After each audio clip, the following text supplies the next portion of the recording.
Bonjour tout le monde. Que le Seigneur Dieu vous bénisse au nom de Jésus-Christ. Amen. Chers frères et sœurs, chers enfants, chers amis, chers collègues, nous avons résolu de porter à la connaissance de tout le monde tout ce que nous détenons comme savoir depuis une trentaine d'années de vie spirituelle en tant que chrétien, serviteur et ministre de Dieu.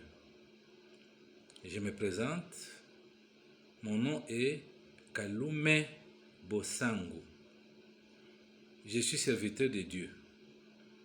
Je suis membre fondateur de l'Église apostolique des Saints, située en RDC dans la ville d'Exangani, province orientale, devenue actuellement province de la Chopo. Sur la terre, nous sommes tous en pèlerinage. Pour moi, mon temps approche. D'ici peu, je quitterai cette terre. Alors le Seigneur Jésus-Christ lui-même m'a recommandé de ne pas emporter dans l'au-delà tout ce que j'ai appris de lui, soit par révélation et vision, soit par des combats spirituels, soit par des formations bibliques et des contacts avec des collègues serviteurs de Dieu comme moi. En 1989, le Fils de Dieu lui-même m'a confié le ministère de la sanctification de l'homme. En me confiant ce ministère, le Seigneur Jésus-Christ ne m'a pas laissé bredouille. Il m'a doté des armes spirituelles, défensives et offensives, pour faire face à Satan et mener à bien le ministère.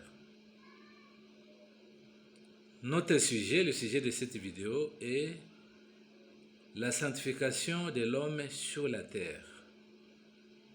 Si nous disons sanctification de l'homme sur la terre, cela signifie qu'il y a un autre processus de sanctification. Cette fois-ci, il s'agit de la sanctification de l'homme dans l'au-delà. Ce volet de sanctification a toujours été sujet de beaucoup de discussions. Surtout dans nos églises protestantes, plusieurs disent que les morts sont morts.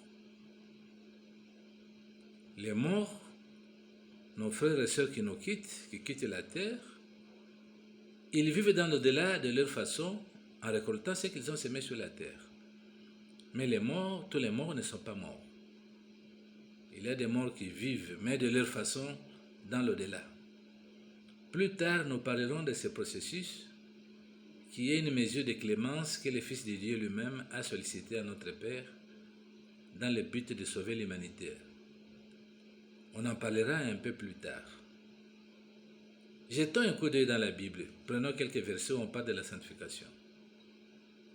Dans l'Ancien Testament, je prends Lévitique 19, versets 1 à 2.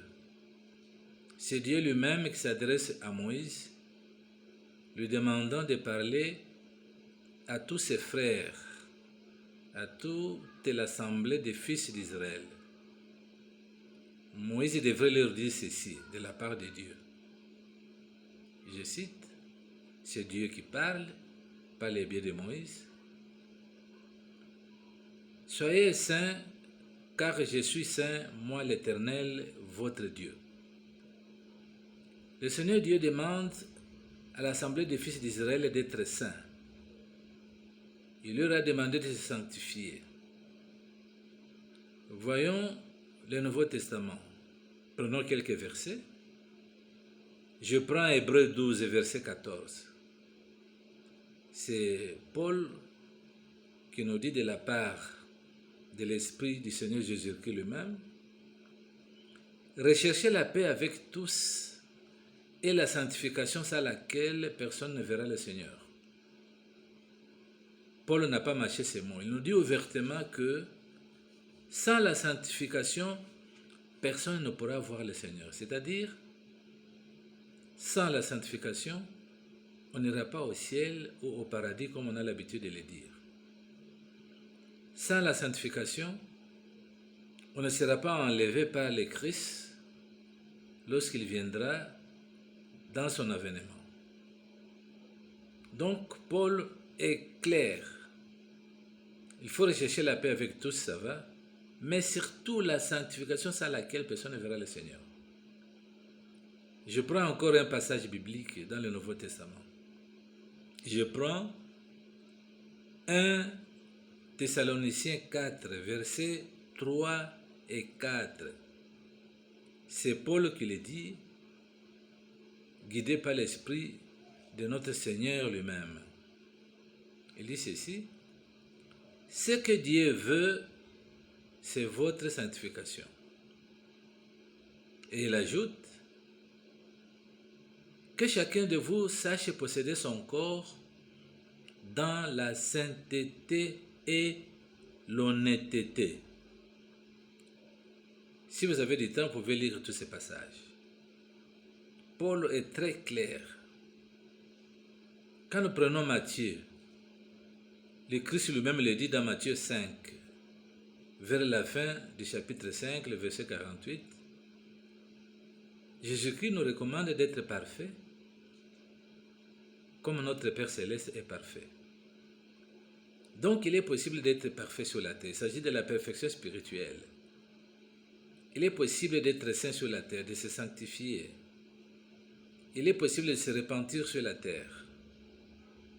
Repentez-vous car le royaume des cieux est proche, disait Jean-Baptiste à son époque. Jean-Baptiste disait encore ceci, « Moi je vous baptise d'eau pour vous amener à la repentance. Mais lui, c'est le Christ, il vous baptisera du Saint-Esprit et de feu. » Si nous récapitulons, nous dirons que le processus de la sanctification de l'homme sur la terre comprend la repentance. Après la repentance, si elle est sincère, sans hypocrisie, alors il faudra recevoir le baptême d'eau. Sans repentance, le baptême d'eau est nul. Le baptême d'eau, c'est la deuxième naissance à nous. Comme référence, vous pouvez voir l'entretien de Jésus avec Nicodème, leur entretien nocturne. Le Christ a parlé à Nicodème de deux naissances, naître en esprit et naître en nous. Quand on se repent sincèrement, on subit une naissance spirituelle. Et lorsqu'on est baptisé, on subit la deuxième naissance en nous. Après la deuxième naissance en nous, alors le Seigneur Jésus-Christ lui-même va commencer à purifier l'intérieur du corps du néophyte. Il va nettoyer l'intérieur par son sang. Et le baptême d'eau apparaît maintenant comme un pacte entre le chrétien et son Seigneur Jésus-Christ, un pacte à devenir et rester chrétien pour toujours. Lorsqu'on s'est repenti, il faut faire un engagement. Il faut s'engager à suivre Jésus-Christ, à ne plus commettre les œuvres mortes, c'est-à-dire les péchés prémédités et planifiés. Après la purification, le Seigneur Jésus-Christ lui-même, qui a apprêté l'intérieur du corps pour être habité, il va alors nous donner le Saint-Esprit. C'est le baptême du Saint-Esprit de feu dont Jean-Baptiste parle dans Matthieu chapitre 3, verset 11. Et quand on reçoit le Saint-Esprit, maintenant, Dieu lui-même et son Fils viennent faire leur demeure dans les corps du chrétien.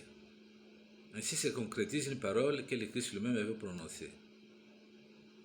Si quelqu'un m'aime, il gardera mes commandements, il sera aimé de mon Père. Alors nous viendrons à lui et nous ferons notre demeure chez lui. C'est le corps de l'homme qui est le temple de Dieu. Dieu reste dans le corps de l'homme. Et Paul nous a recommandé de garder notre corps dans la sainteté et l'honnêteté. Et une fois quand le Saint-Esprit est en nous, alors le Seigneur Jésus-Christ lui-même va nous faire tendre vers la perfection spirituelle. Mais cette perfection spirituelle atteindra sa plénitude lorsque nous serons dans l'au-delà après l'enlèvement, si nous avons le privilège d'être enlevés. Voilà mes amis, le message qui est véhiculé dans la Bible, c'est le message de sanctification. Si le bon Dieu a envoyé son Fils sur la terre, c'est pour nous purifier, nous sanctifier, pour qu'on redevienne enfants de Dieu. Sans sanctification, on est nul. On ne peut pas être enlevé par les fruits. On ne peut pas être enlevé par les fils de Dieu, je voulais dire. Le but de toutes les églises, la mission de toutes les églises, on en parlera un peu plus tard, c'est préparer les fidèles à la seconde venue du Christ, qui ne prendra que ceux qui seront trouvés avec le Saint-Esprit en eux. L'enlèvement concerne les chrétiens. Un homme qui a le Saint-Esprit, il est maintenant un chrétien, au vrai sens du mot, au sens spirituel du mot chrétien. Un chrétien est un homme qui s'est repenti et qui a le Saint-Esprit en lui. Un chrétien est un homme spirituel. Un chrétien est un soldat de Jésus-Christ. Un chrétien est un instrument de Dieu qui va utiliser son chrétien selon son libre dessein. Plus tard, nous parlerons de tout ça. Voilà mes amis, c'était notre première vidéo. Le sujet est le processus de sanctification de l'homme sur la terre. Dans l'autre vidéo, dans la deuxième vidéo qui viendra, nous allons un peu détailler la repentance. La repentance, elle est très importante. C'est elle qui constitue la circoncision intérieure de l'homme. Sans repentance, tout est nul. C'est le point de départ. La repentance est le début de la deuxième naissance spirituelle de l'homme. Tout est nul s'il n'y a pas une repentance sincère. Voilà, je vous remercie. Que le bon Dieu nous bénisse tous. Amen.